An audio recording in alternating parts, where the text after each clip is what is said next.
शुभिन intelligence zone. आज हम बात करेंगे जावा के सारे ऑपरेटर्स की। तो बेसिकली इस वीडियो में हमारे जावा के कितने भी ऑपरेटर्स होते हैं, ऑपरेटर्स क्या होते हैं, उनके टाइप्स क्या होते हैं, relational operator, bitwise operator, arithmetic operators, increment, decrement और so many types of operator, सभी कुछ डिस्कस करेंगे आज हम इस एक ही वीडियो में। तो चलिए स्टार्ट करते हैं अपने डिस्कशन को। तो सबसे पहली बात, ऑपरेटर्स होते क्या है। तो ऑपरेटर्स हमारे वो स्पेशल सिंबल्स होते हैं जो परफॉर्म करते हैं ऑपरेशंस हमारे वेरिएबल्स पे।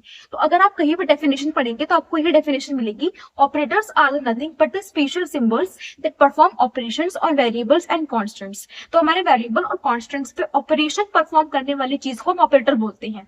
सब ठीक है। बात करते हैं टाइप्स ऑफ ऑपरेटर की। तो हमारे ऑपरेटर का सबसे पहला टाइप आता है, वो आता है अर्थमेटिक ऑपरेटर। ये हमारे ऑपरेटर का सबसे नंबर 1 टाइप है, अर्थमेटिक ऑपरेटर। यहाँ मैंने टेबल बनाई है। बेसिकली अपने सारे ऑपरेटर्स को इस तरह टेबल फॉर्मेट में डिस्कस करने वाले हैं, उसका सिंबल, उसका नेम, एग्जांपल के साथ। तो सबसे पहले अर्थमेटिक ऑपरेटर्स, हम सभी ने बचपन से ही अपनी बेसिक मैथमेटिक्स में पढ़े होते हैं। हमारे अर्थमेटिक ऑपरेटर्स क्या होते हैं, प्लस, माइनस, मल्टीप्लाई और डिवाइड। वही लिखा हुआ है, एडिशन, सब्ट्रैक्शन, मल्टीप्लीकेशन, डिवीजन। यहाँ पे एक नया ऑपरेटर हमें पढ़ना है, वो है हमारा मॉड्यूलस। तो प्लस, माइनस, मल्टीप्लीकेशन, डिवाइड आप सबको पता होता है, फिर भी बता देती हूँ मैं। जैसे यहाँ पे हमने एग्जाम्पल लिखा है a प्लस बी का। तो a की वैल्यू क्या है, a की वैल्यू 5 है, b की वैल्यू 2 है।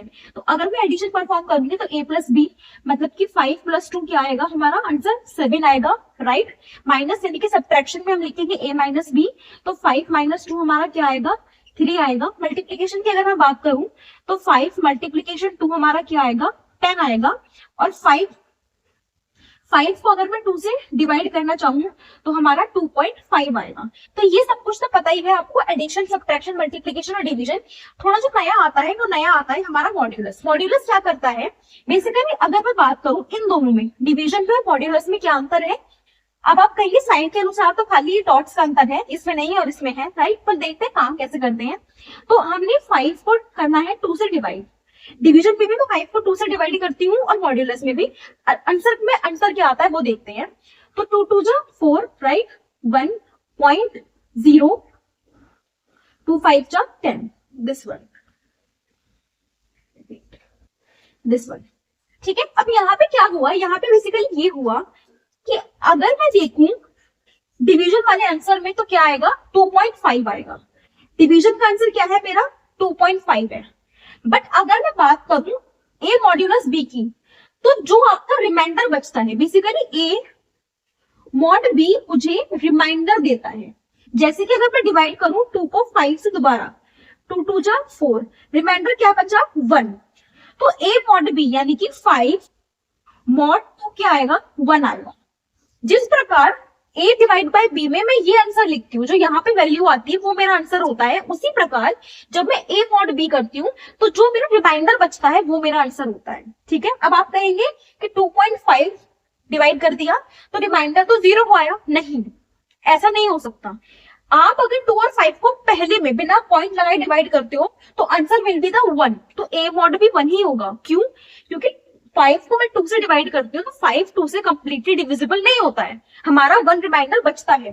तो बिना डेसिमल वैल्यू लगाए, डेसिमल से तो हम किसी को भी डिवाइड कर सकते हैं 0 लगा के, लेकिन बिना डेसिमल वैल्यू लगाए जो रिमाइंडर मेरा बचता है मॉड्यूलस का, वही आंसर होता है, ठीक है। जैसे मैं एग्जाम्पल लूं कि अगर मुझे 7 मॉड 3 निकालना है तो क्या लिखेंगे, 3 और 7, 3 2 जा 6, तो आंसर क्या आया, रिमाइंडर का 1, यानी कि 7 मॉड 3 का आंसर क्या आएगा मेरा, 1 आएगा। तो जिस प्रकार a डिवाइड बाय b का आंसर ये होता है, उसी प्रकार a मॉड b का आंसर रिमाइंडर वाला होता है। तो ये बात की हमने अर्थमेटिक ऑपरेटर्स की। तो बेसिकली 5 होते हैं हमारे, एडिशन, सब्ट्रैक्शन, मल्टीप्लीकेशन, डिवीजन और हमारा मॉड्यूलस। बात करते हैं अपने अगले ऑपरेटर्स की तरफ, रिलेशन ऑपरेटर लेते हैं अपने अगले टाइप ऑफ ऑपरेटर की, जो है हमारा रिलेशन ऑपरेटर। इसको देख लेते हैं, ये भी बेसिकली हमने पढ़े ही होते हैं, बस एक बार एग्जांपल से हम डिस्कस कर लेंगे इसको। तो क्या होते हैं हमारे पास, ये हमारा सेकेंड टाइप ऑपरेटर का, which is relation operator. Equal equal यानी कि equal to, not equal to, greater than, less than, greater equal to और लेस इक्वल टू। एग्जाम्पल समझते हैं। तो a की वैल्यू मेरे पास 10 है और b की वैल्यू मेरे पास 20 है। तो क्या a equal equal to b है, बेसिकली क्या 10 इक्वल इक्वल टू 20 है, तो आंसर क्या है, ट्रू या फॉल्स। तो आंसर बेसिकली क्या है, आंसर मेरा फॉल्स है। बेसिकली जो रिलेशनल ऑपरेटर्स होते हैं वो आपको बुलियन वैल्यू रिटर्न करते हैं। बुलियन वैल्यू का मतलब हो गया या तो उनका आंसर ट्रू आएगा या उसका आंसर फॉल्स आएगा। ठीक है, या तो ए इक्वल टू बी होगा तो ट्रू होता, और ए इक्वल टू बी नहीं है तो आंसर क्या है, answer will be the false. उसके बाद A not equal to B, यानी कि क्या 10 नॉट इक्वल टू 20 है तो आंसर क्या हो गया, आंसर आपका ट्रू हो गया कि हाँ 10 और 20 बराबर नहीं होते हैं। फिर क्या है, ए ग्रेटर देन बी, तो क्या 10 20 से बड़ा है, नहीं, आंसर अगेन क्या हो गया, आंसर मेरा फॉल्स हो गया। ए लेस देन बी, क्या 10 मेरा 20 से छोटा है, तो आंसर क्या हो गया, मेरा आंसर ट्रू हो गया। तो इस प्रकार से ये काम करते हैं। बेसिकली क्या है आपका equal to, not equal to, greater than, less than, greater than equal to और लेस देन इक्वल टू। कौन से ऑपरेटर्स होते हैं, रिलेशन ऑपरेटर्स। बेसिकली दो वेरिएबल के बीच में रिलेशन देखते हैं कि क्या वो उससे बड़ा है, क्या वो उससे छोटा है, क्या वो उसके बराबर है या उससे बराबर नहीं है। तो और इनका जो रिजल्ट आता है वो क्या आता है, बुलियन वैल्यू का, तो ट्रू आएगा या फॉल्स आएगा। तो बढ़ते हैं अपने अगले ऑपरेटर करेंगे, हमारे अगले ऑपरेटर की तरफ। अब हम बात करेंगे हमारे असाइनमेंट ऑपरेटर से। ठीक है, तो रिलेशन ऑपरेटर हमने खत्म किया है, अब हम बात करेंगे असाइनमेंट ऑपरेटर्स की। तो असाइनमेंट ऑपरेटर्स में क्या होता है देख लेते हैं हम। असाइनमेंट का मतलब होता है वैल्यू को असाइन करना। एक बात ध्यान रखनी है, ए इक्वल बी और A equal to B, these two are different things. ये आपका असाइनमेंट ऑपरेटर है और ये आपका रिलेशन ऑपरेटर है। ए इक्वल टू बी का मतलब होता है, मान लेते हैं हमारे पास दो बॉक्स हैं, एक है ए और एक है बी। बी में कोई वैल्यू पड़ी हुई है, बी में पड़ी हुई है वैल्यू 10। तो अगर मैं बी की वैल्यू को भेज रही हूं ए में, तो उसको मैं ऐसे लिखती हूँ ए इक्वल टू बी। इसका मतलब होता है कि आप इस साइड वाले वेरिएबल की वैल्यू को इस साइड वाले वेरिएबल में असाइन कर रहे हो। एग्जाम्पल मैंने लिख दिया सी इक्वल टू डी। मान लेते हैं एक सी है जो खाली है और एक डी है जिसमें 50 है। अगर मुझे डी की वैल्यू को भेजना है सी में, तो कैसे लिखेंगे, सी इक्वल टू डी, मतलब कि जो वैल्यू पड़ी हुई है डी में वो कहाँ आ जाएगी, सी में आ जाएगी। ये मतलब होता है असाइनमेंट ऑपरेटर्स का। इधर वाली वैल्यू को, राइट साइड वाली वैल्यू को लेफ्ट साइड असाइन करना, राइट वाली वैल्यू को लेफ्ट में असाइन करना, this is the working of assignment operator. हम यहाँ की वैल्यू को यहाँ पे असाइन करते हैं, तो ये काम होता है मेरे असाइनमेंट ऑपरेटर का। अगला क्या लिखा हुआ है, add and assign. Add and assign, subtract and assign, या फिर minus and assign, multiply assign. मतलब क्या हुआ, इसको मैं ऐसे लिख सकती हूँ a प्लस इक्वल टू 3। मतलब क्या होता है इसका, a equal to a plus 3, ये इसका मतलब होता है। कैसे, मानते हैं कि मेरे पास एक a है उसमें 10 पड़ा हुआ है। अगर मैंने ऐसे लिखा तो मतलब क्या है कि मैं a में यानी कि 10 में क्या जोड़ रही हूँ, 13, और ये पूरी वैल्यू मैं कहाँ असाइन कर रही हूँ, वापस से a में। तो a की वैल्यू अपडेट होगी, कितनी हो जाएगी, 13 हो जाएगी। ठीक है, मैं इसे ऐसे भी लिख सकती हूँ कि a plus equal to b। इसका मतलब क्या होगा, a equal to a plus b। इसका मतलब क्या होगा, a equal to a plus b। कैसे, अगर मेरे पे दो बॉक्स है, एक a है और एक b है, a में 10 है, b में 20 है। करना क्या है, a प्लस b करना है, मतलब 10 प्लस 20 करना है, और 10 प्लस 20 करके असाइन कहाँ करेंगे हम, a में। तो 10 प्लस 20 मतलब 30। 30 कहाँ असाइन होगा, 30 असाइन होगा आपका a में। इस तरीके से हमारा काम करता है असाइनमेंट ऑपरेटर। ऐसे ही काम करेगा हमारा सब्ट्रैक्ट एंड असाइन, और ऐसे ही काम करेगा हमारा मल्टीप्लिकेशन एंड असाइन। राइट वाली वैल्यू को लेफ्ट साइड में असाइन करना ही क्या कहलाता है, असाइनमेंट ऑपरेटर। ये आपका रिप्रेजेंटेशन है, आप इस तरीके से लिख सकते हैं इसको। बाकी एग्जाम्पल तो एक्सप्लेन कर दिया मैंने आपको, एडिशन वाला आप सब्ट्रैक्शन का मल्टीप्लिकेशन का उससे ट्राई कर सकते हैं। अब बढ़ते हैं आगे अपने अगले, अब बात करते हैं अपने अगले ऑपरेटर्स की। हमारे अगले ऑपरेटर्स है इंक्रीमेंट और डिक्रीमेंट ऑपरेटर्स। तो बेसिकली यहाँ पे दो ही ऑपरेटर्स होते हैं, एक इंक्रीमेंट एक डिक्रीमेंट। देखते हैं कैसे काम करता है। तो इंक्रीमेंट का क्या सिंबल होता है, इंक्रीमेंट का सिंबल होता है प्लस प्लस, डिक्रीमेंट का मतलब होता है माइनस माइनस। बेसिकली ये करते क्या है, आपकी वैल्यू को 1 से घटा देंगे या 1 से बढ़ा देंगे।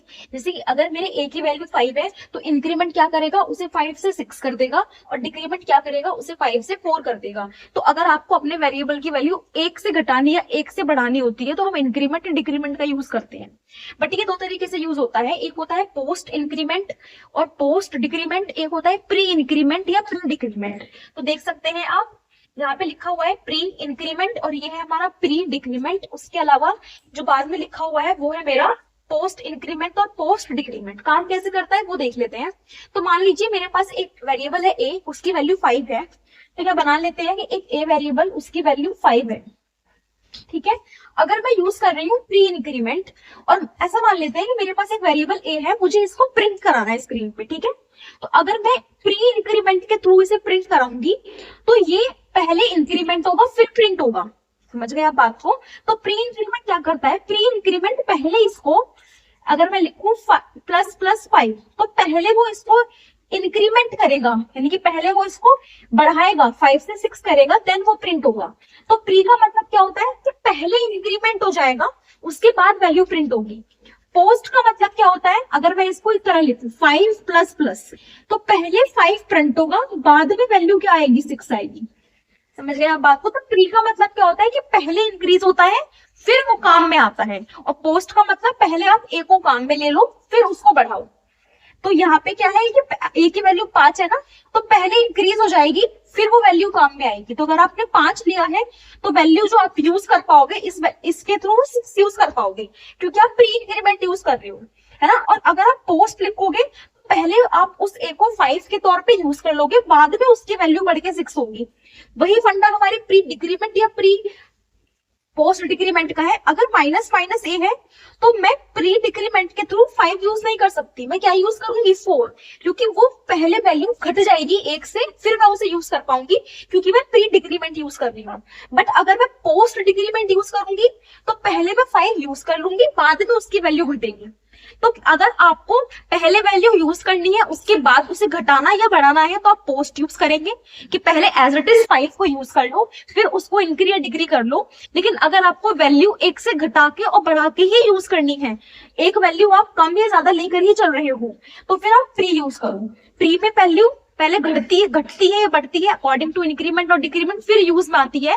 पोस्ट में पहले यूज होती है फिर उसके बाद में 1 से चेंज आता है, इंक्रीमेंट होगा या डिक्रीमेंट होगा। तो ये बात करी हमने इंक्रीमेंट और डिक्रीमेंट की। अब बात करते हैं अपने अगले ऑपरेटर, देखते हैं अपने नेक्स्ट टाइप के ऑपरेटर को। तो नेक्स्ट टाइप हमारा होता है लॉजिकल ऑपरेटर, इसको देख लेते हैं। लॉजिकल बेसिकली हमें 3 टाइप में पढ़ना होता है, लॉजिकल, एंड और नॉट। हम सिंपल समझते हैं इसको क्योंकि बेसिकली जब आप प्रोग्राम्स में इनको यूज करते हो तभी ये चीजें और ज्यादा क्लियर होती हैं। यहाँ बस में समझ लेते हैं कि इसका मीनिंग क्या है। तो लॉजिकल एंड का मतलब क्या होता है कि अगर आपने 2 कंडीशन लिखी हुई है, आप देख सकते हैं मैंने इफ एल्स पढ़ा दिया आपको। तो अगर हमारे पास इफ बॉक्स के अंदर 2 कंडीशंस लिखी हुई है, a ग्रेटर देन 18 और a लेस देन 25, और बीच में क्या लगा हुआ है, बीच में आप देख सकते हैं लॉजिकल एंड लगा हुआ है। तो इसका मतलब ये होता है कि both condition should be true. Logical and का मतलब क्या है कि दोनों कंडीशंस का ट्रू होना जरूरी है, तभी आप इसमें काम कर सकते हैं। तो लॉजिकल एंड ऑपरेटर क्या इंडिकेट करता है, अगर आपने 2 कंडीशंस के बीच में लॉजिकल एंड लगा दिया, इसका मतलब ये है कि वो कंडीशन तब ट्रू होगी जब दोनों ही कंडीशंस आपकी ट्रू होंगी। अगर एक कंडीशन ट्रू है और एक कंडीशन फॉल्स है तो लॉजिकल एंड वहां काम नहीं करेगा। तो लॉजिकल एंड 2 कंडीशंस के बीच में लगाया जाता है और ये इंडिकेट करता है कि ये पूरे कंडीशन तब ट्रू मानी जाएगी जब दोनों ही कंडीशंस मेरी ट्रू होंगी, एक के ट्रू होने से काम नहीं चलेगा, ठीक है। ये बात होती है लॉजिकल एंड की, both condition should be true.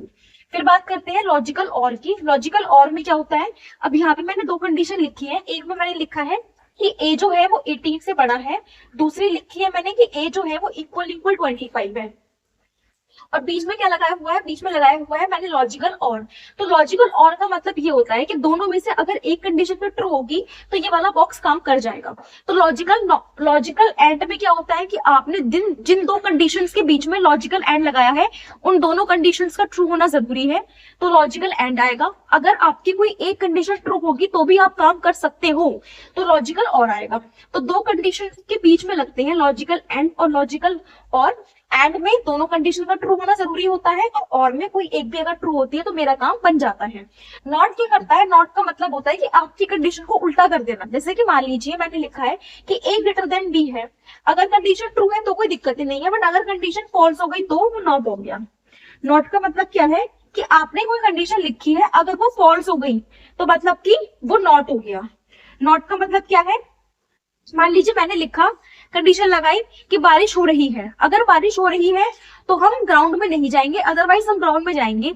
तो बारिश हो रही है ये मेरी कंडीशन है, बारिश हो रही है, अगर ये ट्रू होगा तो हम ग्राउंड में नहीं जाएंगे, बट अगर ये फॉल्स होगा, अगर बारिश नहीं हो रही होगी तो हम ग्राउंड में जाएंगे। तो मतलब कि जो स्टेटमेंट मैंने लिखा है उसको अपोजिट कर देना, वो मेरा नॉट होता है।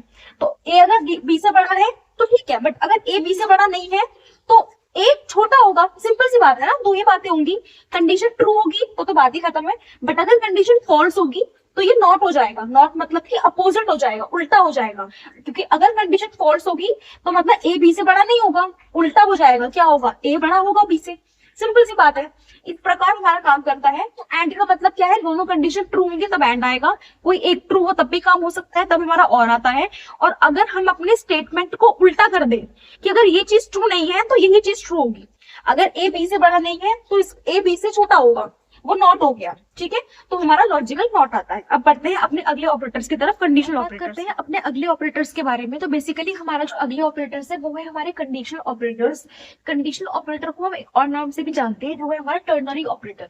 तो कंडीशनल ऑपरेटर में हमारे दो नाम है, कंडीशनल और टर्नरी। काम कैसे करता है तो पहले बात कर लेते हैं इसके सिंटेक्स की। तो अगर मैं इसके सिंटेक्स की बात करूं तो यहाँ पे कंडीशन है, उसके बाद क्वेश्चन मार्क है, फिर हमारा एक्सप्रेशन 1 एक्सप्रेशन 2। बेसिकली कहता क्या है कि यहाँ पे कंडीशन चेक होगी। क्या चेक होगी? कंडीशन चेक होगी। अब इस कंडीशन का रिजल्ट या तो ट्रू आएगा या फॉल्स आएगा।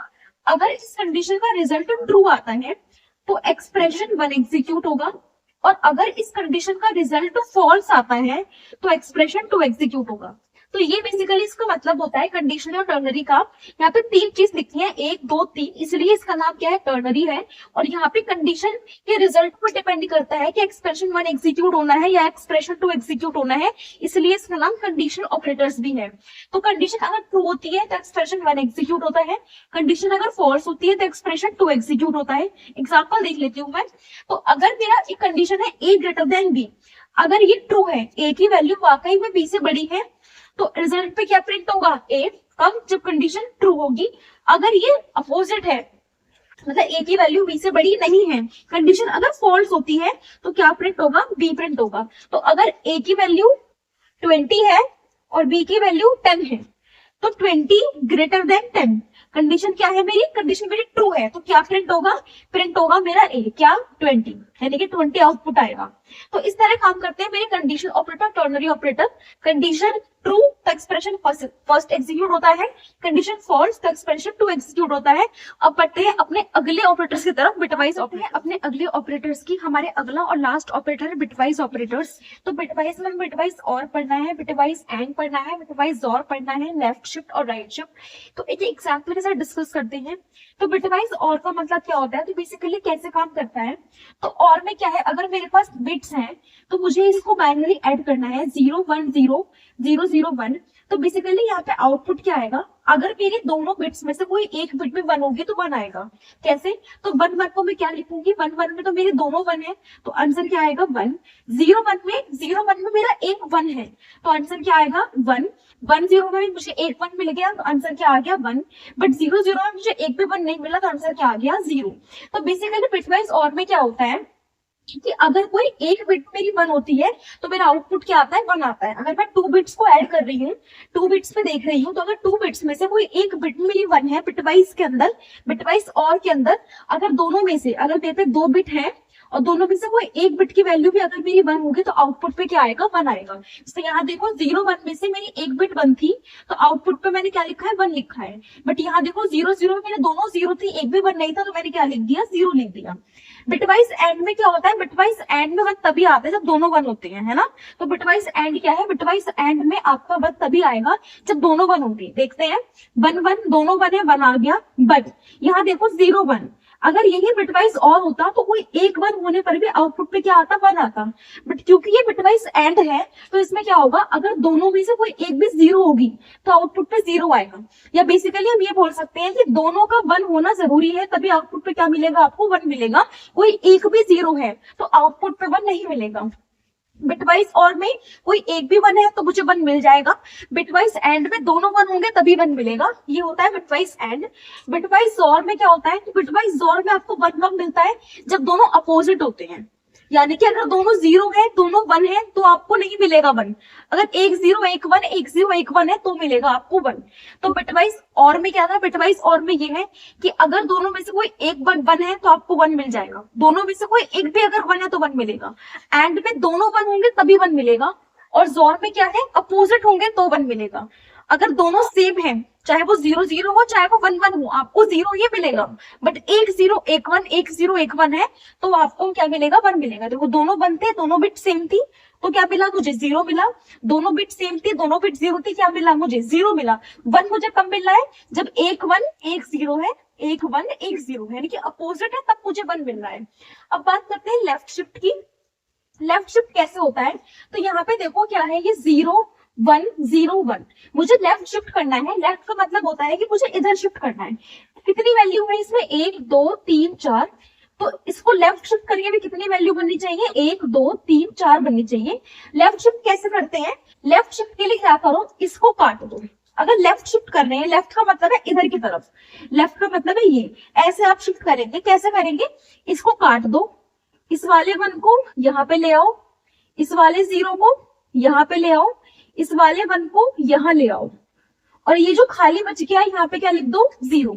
ये क्या हो गया, मेरा लेफ्ट शिफ्ट हो गया। एक एग्जांपल और लेते हैं, 0 1 1 0। अगर ये एग्जांपल है, मुझे लेफ्ट शिफ्ट करना है, 1 2 3 4 है ना, तो 1 2 3 4, इसको काट दो, कट जाएगा। इस 1 को यहाँ ले आओ, इस 1 को यहाँ ले आओ, इस 0 को यहाँ ले आओ, अभी खाली रह गया, तो यहाँ पे क्या लिख दो, 0। ये क्या होता है, ये होता है मेरा left shift, bit wise left shift. अगर राइट शिफ्ट करना हो तो राइट शिफ्ट में मान लो मेरे पास वैल्यू है 1 0 0, राइट शिफ्ट हमेशा इधर होता है, तो ये लेफ्ट शिफ्ट होता है और ये राइट होता है।